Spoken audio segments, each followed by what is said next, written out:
Hello guys, welcome to another video, and today we are at Toyota, and right beside me is the all-new Toyota BZ4X, and it's a full electric crossover from Toyota.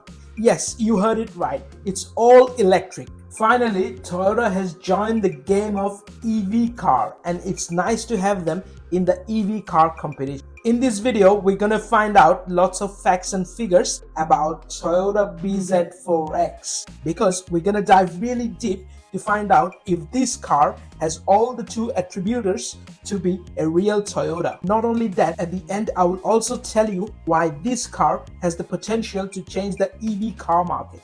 And I will mention how Toyota is planning to secure your investment on Toyota. With all this said, let's begin the video. But before, if you haven't subscribed to the channel, please do, because it means a lot to us and what we do. So without a further ado, let's begin the show. By the way, this is Raj and you're watching Car Copenhagen. Let's go, let's begin. Welcome to the first ever EV from Toyota. It's really unique and pretty interesting with its look and shape. The whole design language is focused on angular shape and sharp edging, as well as combining with multicolor trim. What is impressive though, Toyota has managed to make this design a solid and robust design. The key behind the idea of solid and robustness are lying behind the merge between Toyota and Subaru, who are jointly contributing to this car. More to that little later, but for now let's focus on the front look. This lower radiator grille with black and silver looks elegant, but also helps in aerodynamics of the car. Also, here is two cutouts in the bumper allowing the air pass through. Just notice how the body is engineered here. Any surface is touched by the air is bound to get slipped through. Massive wheel arches with matte black fender is the sign of its off-roading capabilities. Apart from smooth color, the bonnet is full of curves and corners. From the side also, it is looking greatly stylish. You surely get a lot of sporty vibe out of this car. The front bumper, wheel arches, side skirts and the rear bumper are flawlessly connected and elevate the SUV characteristics. Charging port is located in the front left of the car. The rear is also not less than a spectacular design. LED coverings with whole rear is kind of normal these days. In any situation, it can be highly recognized, at least from the rear. The roof spoiler is also very much fancy and playing its role in overall aerodynamics. Overall, it's a solid design with very robust look in it. I'm sure for some of it, it might be really crazy to choose the rear over the front of the car. By the way, what's your favorite part in this all-new BZ4X? Let me know in the comments below. Let's hear the door closing sound.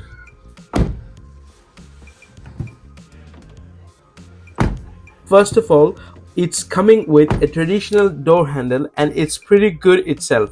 However, the sound seemed grounded and has a solid tone to it. Let's zoom into the door panel here. It is surely practical with lots of physical controls.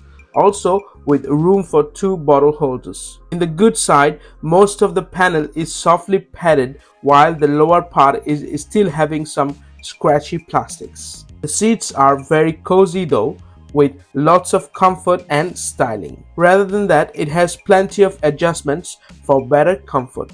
The dash is very modern, clean and definitely a step up from Toyota.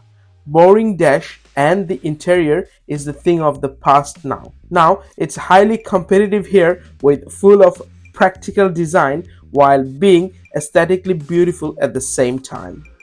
The material quality and the build quality is also great as usual, but use of piano black plastic may not be everyone's cup of tea here. Next, we talk about steering wheel. Is designed very simple and functional way, where all the buttons are logically aligned for easy and distraction-free driving. This physical button feels solid and has good feedback to it. All in all, it's simple but highly functional design that complements your driving. Otherwise, it's just a great design. Especially, I like this fabricated part here. It gives a nice refreshment to the eyes. The air vents are relatively small in size but gets the job done. Overall, everything feels solid and sturdy with great practical positioning here. This small black panel is constantly monitoring your eyes and driving engagement and warns you accordingly. The 8-inch driver's display is presented in an exceptional design. It's nice to see that Toyota has found the way to integrate physical buttons into a modern dash with great accessibility. Here you have the access for wireless charging pad along with a USB port. The armrest is softly padded and comes with sliding mechanism where it hides the place for 2 cup holders. Naturally, you would expect a glove box, but it isn't lying here. Instead, it moved under the center console, where you will find 2 USB-C port with an open storage and of course a 12-volt outlet. On the roof of the car, you have modern lights with dedicated SOS button. Rear view mirror and vanity mirror with lights gives a nice touch to the interior. Overall, it's moderately bright and airy, allows a good visibility for driver. Such a lovely design. But now let's explore the rear cabin. First of all, it's impressively spacious with great quality seats. Comfort and convenience isn't compromised as you get a armrest with integrated 2 cup holders and a phone holder. It is also appeared to be soft and padded. However, there is no covering available for the cup holders if you don't need it. In addition, there is no through loading either. It's a bit of shame really, as being electric the floor is almost flat, but as the car lower in height, seats are also in slightly lower position, which might create a bit of compromise on under thigh support. However, the legroom is really ample with lots of room for extending your feet back and forth. Back of the seats are also softly padded and offers a decent sized seat pockets. In the good side, the rear passengers are now able to warm their seats up while charging 2 of their devices through the USB-C ports. It's a bit of nice freedom really. Let's explore the boot now. It appears to be very neat and practical with lots of tethering points. I like the retractable parcel shelf where it goes back to the place when you don't need it. Loading is preferably going to be very easy as there is no load lip at all. The underfloor storage is also decent for some charging cables and so on. When it comes to the actual boot space of this car is actually offering 452 liters of cargo space, but you can see when you fold down the seats how much the space has increased over here. It's really a lot of space that you can use for your daily things. And apart from that, it's also able to pull about 750 kilo on the trailer hook. Now let's get into the powertrain of this new BZ4X. Firstly, it's coming with around 214 brake horsepower and acceleration from 0 to 60 in 6.9 seconds and going up to 7.5 seconds depending on which powertrain you're choosing. But in the real life, it appeared to be pretty quick. The battery size it's coming with is 71.4 kilowatt hour and it's offering WLTP of around 413 to 513 kilometers depending on the motor you're choosing. When it comes to charging at home, it's done around 6.5 hours with 11 kilowatt charging at home. And with DC charging, it allows up to 150 kilowatt for fast charging and goes from 10 to 80% in around 30 minutes or so. Things to notice here, you probably heard people talking about its battery drainage issue, especially in the cold weather condition. But with this new variant, they have allowed an enhancement to the battery thermal system in addition of an water-to-water heat exchange and a heating adjustment valve to increase the battery temperature. So the faster DC charging can be allowed in colder temperature. That actually solves the problem really. If we talk about the price, it starts from 360,000 Danish crown in Denmark and goes up to 395,000 Danish. In USA, it starts from 43,000 USD and in UK is starting around 43,000 pound.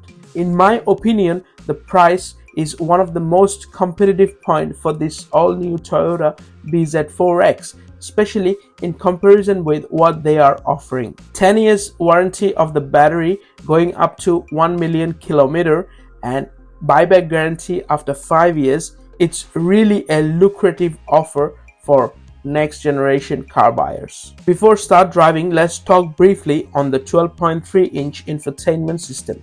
Under the screen, you have the touch-sensitive climate control buttons. Though a physical button is what we all prefer, but it works just fine, and they are backlit, so it's good to use them in night too. When it comes to actual screen, it's pretty straightforward, and you will find all the settings in the most logical place. Touch sensitivity is good and very responsive. Navigation is fast and highly responsive with a crisp screen. Overall, it will perform the job for you seamlessly without being a wow factor. Now, let's jump into driving. Enough of talking, now it's time to hit the road. Well, as soon as you start driving, you get impressed by the viewing angle this car is offering to you. It's really high up and ensuring a good commanding view over the road and the surroundings. The side mirrors are adequate in size and comfortably providing all the viewing angle you need while driving. One thing I want to mention about the infotainment screen, it looks big when it's not turned on, but while you're driving, it's not that big actually in the display area, but it's adequate in size and it's got the nice view of the map going on, which is enough to show you all your driving instructions coming ahead. Other than that, the driving is still feeling very smooth. You have good rear view mirror and the view to the rear is really clear. I really like that part in this car. I have heard a lot of people talking about the driver's display being distracted by the steering wheel itself, but you can adjust it. This steering wheel comes with a lot of adjustment. You can adjust it according to you like. What I can say in my case is not distracting at all. It's really at the level of the steering wheel, which I can easily look at without taking my eyes off from the road. While pulling this car in the city road, it doesn't feel like it's a heavy car. Acceleration is pretty smooth, at least in the city road now. But later on, we take this car into the motorway and find out how it's performing. But for now, pulling off from the stop line and in the city area, it's pretty smooth and fast enough for quick overtaking, even in the city area. One thing I really like in the navigation system here is actually showing where you have the traffic light. I think that's a cool feature because you know in advance that traffic light is ahead. I like it. Now we are taking this car to the motorway, and here we're gonna test the speed here and check the acceleration also to see how quick it is in the motorway and is it good enough for daily driving and regular overtaking without being too crazy on the road. It's actually heavy traffic right now, so sorry about that. But it's also a good opportunity to test how this car is to be driving in a tight traffic. Pulling over and stopping, pulling over and stopping. Well, cutting through the lane is not that difficult with this car because of this precise steering handling. I'm already at ease driving this car, and the side mirrors are coming with a lot of safety features that's telling me always whenever the car is passing by. Though that's normal with this day's car, but it's a nice feature to have. If I may talk about the driver's display here, it's really crisp with the good graphics and showing all the necessary information that I need to know without moving my eyes from the road, because it's almost at the eye level. When it comes to braking, the braking is really smooth. It doesn't give you any hard stopping. When you start pressing the brake, it starts with ease and slowly it's coming to effect, but it's not giving you any scary moments or anything like that. It's really stable and really functional. Anybody will get used to the brake in a matter of moments. I want to talk about this armrest while driving. It comes with sliding effect and it's got the padded feature on it, so it's really comfortable for your elbow. One thing I have noticed, and I must talk about it, is the height of this armrest. It's really adequate. It's effective not only when you want to rest your arms like this, but also while you're holding the steering wheel, your elbow can touch it and rest on it while you're holding the steering wheel. That's really encouraging the driver to keep the both hands on the steering wheel. It's really cool feature. If I keep the settings in normal, I can feel a little bit of regen braking going on with this car, which is amazing and very close to natural driving. Now we are taking this car to the motorway, and here we're gonna test the speed here and check the acceleration also to see how quick it is in the motorway and is it good enough for daily driving and regular overtaking without being too crazy on the road. Acceleration is pretty good also. I can feel it. It will provide all the power as soon as you demand it. Changing lane in the motorway, even in tight traffic, it's really easy because this rear view mirror and the side mirror got you covered. It's covering almost all the places, and without moving the eyes from the road completely, you get to see what's going on there. And one thing for sure, driving in the city or even long drive with this car, you won't feel at all about any kind of hassle. One thing for sure, whatever your purpose with this car is, short journey or long commute, this car got you covered because it's absolutely comfortable and cruising experience with very dump suspension and also smooth braking whenever you need it. The lane assist is also pretty accurate. It's hitting me with the indication, and also my steering wheel is vibrating as soon as I am starting the lane mark. Oh, braking from high speed is also good with this car. Turning left is also helpful. With this cutout windows, you get to see the road. Now we are joining the motorway. Let's check out the speed. Woo!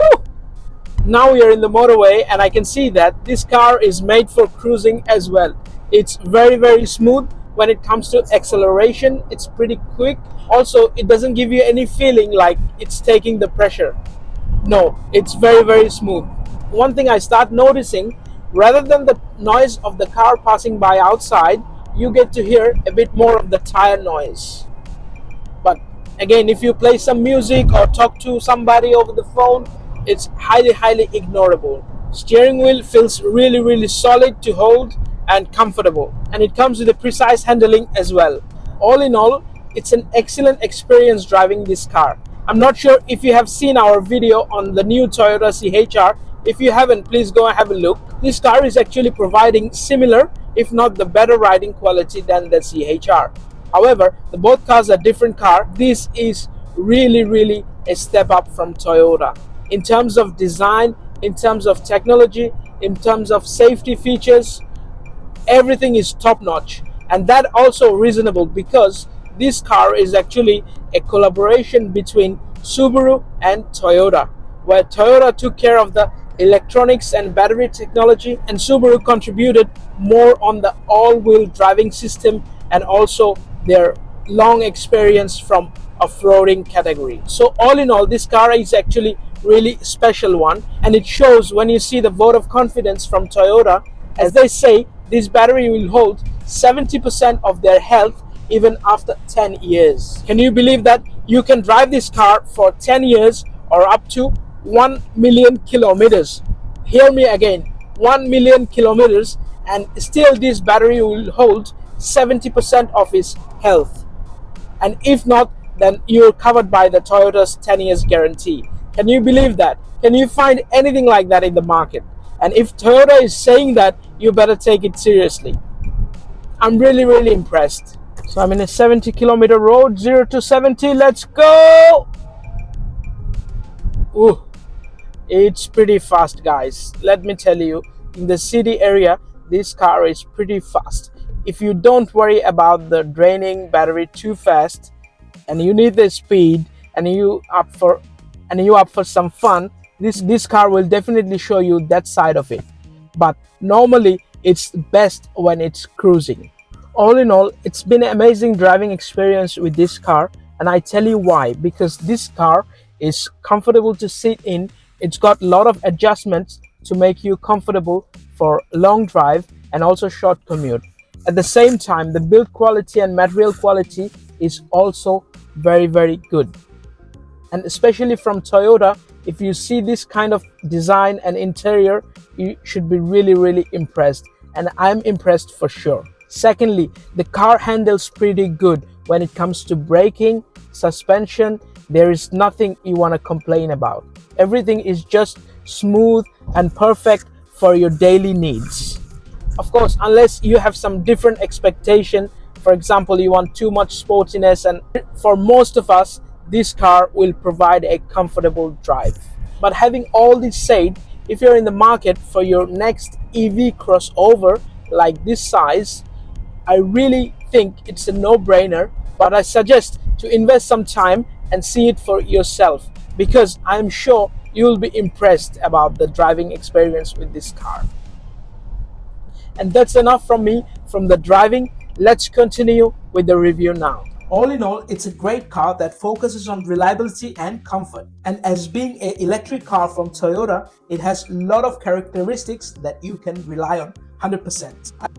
I really like the fact that Toyota has put a lot of pressure on their vote of confidence on this car. For example, the battery is coming with 10 years warranty or can be driven 1 million kilometers, and the battery shall remain 70% or more. Can you believe that? That's a huge claim right there. Secondly, after 5 years, the Toyota will buy back this car if you don't want to own this car anymore. And that way, it partially securing your investment on Toyota. I think that's really significant.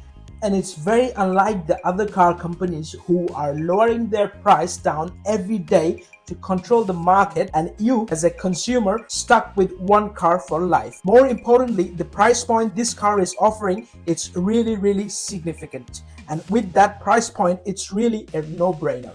That's all I have to say about this car in this video. I hope it really helped you. If you have more questions, you can write down in the comment below. Otherwise, I will see you in the next one. Until then, please take care and drive safe. Thanks for watching Car Copenhagen. Your support always meant a lot for us.